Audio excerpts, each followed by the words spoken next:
to tell you that this is the moment and Donald Trump is the person to make America great again. It started with what sounded like a throwaway comment, the kind people in power are used to making without consequence. Ivanka Trump leaned into the microphone, confident, composed, and dismissive, suggesting that celebrities should stick to entertainment and stay out of conversations they don't understand.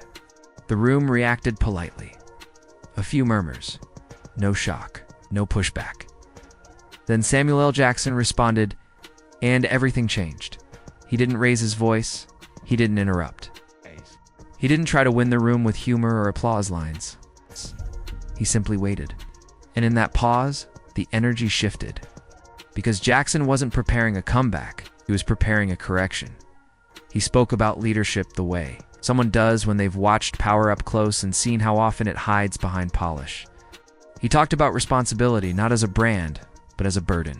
It's about integrity, not as something you say, but something you prove when it's uncomfortable. And that's when the room went quiet.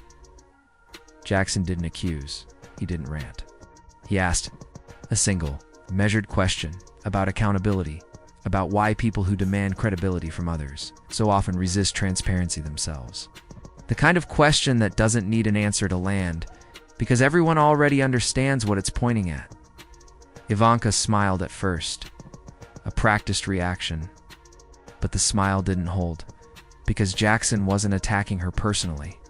He was challenging a system that rewards confidence without verification, image without evidence, and authority without scrutiny. And suddenly, the conversation wasn't about celebrities speaking out anymore. It was about who gets questioned and who never does. The silence stretched, not awkward. Reflective, Jackson continued, calmly reminding the room that leadership isn't about dismissing voices. It's about being able to withstand them. That if you want to question someone else's credibility, you have to be willing to place your own under the same light. No theatrics, no confrontation. It's just clarity. By the time he finished, the dynamic had completely flipped. Ivanka didn't interrupt again. The audience didn't rush to clap. People were thinking. That was the point, because the most powerful moments aren't always loud. Sometimes they're the ones where confidence meets accountability. Accountability doesn't blink. What made the exchange unforgettable wasn't dominance. It was contrast. One person leaning on position, the other leaning on principle. And in that contrast, the room learned something that stuck long after the event ended. Real leadership doesn't demand silence. It survives scrutiny. The room stayed quiet longer than anyone expected, not the awkward kind of silence where people shuffle or cough, but the kind that settles in when something real has just been said, and nobody wants to be the first to break it. You could feel the shift. This wasn't a panel anymore. It wasn't a discussion about leadership in theory. It'd become a reckoning with what leadership actually demands. Ivanka sat back in her chair, hands folded now, posture tighter than before. The confidence she walked in with hadn't vanished, but it had changed shape. It was guarded, careful. The kind of composure people adopt when they realize the script they prepared won't work in this moment. Samuel L. Jackson didn't press further. He didn't need to. That was the point. He let the weight of his words do the work. Then, in a softer tone, he widened the lens. Power, he said, has a way of convincing people they don't owe anyone answers. Good. But leadership is the opposite. Leadership is answering even when it's uncomfortable, especially then. Heads in the audience nodded. Some people looked down at their notes, others straight ahead, absorbing it. This wasn't about Ivanka alone anymore. It was about every public figure who speaks about honesty while avoiding scrutiny, about every system that rewards image over accountability. Jackson talked about responsibility next. Not the kind written into speeches, but the kind that shows up in actions when no cameras are rolling. He spoke about how real leaders don't ask for trust, they earn it. They don't deflect questions, they confront them.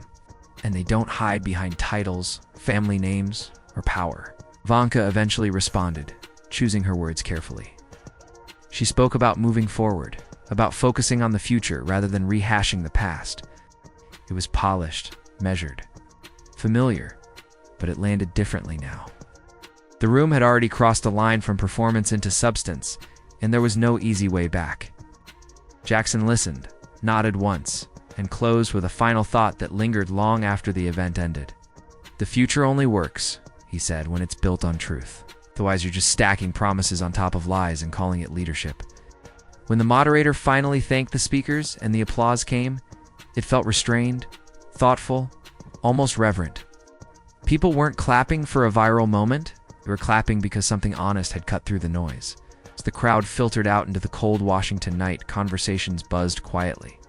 Not about who won or lost, but about what accountability really looks like, who gets to avoid it, and why moments like this feel so rare. That exchange didn't end a debate. It didn't resolve a controversy, but it did something more lasting. It reminded everyone in that room that calm truth can be louder than interruption, and that real power doesn't come from controlling the conversation, but from having the courage to face it. And that's why people are still talking about it.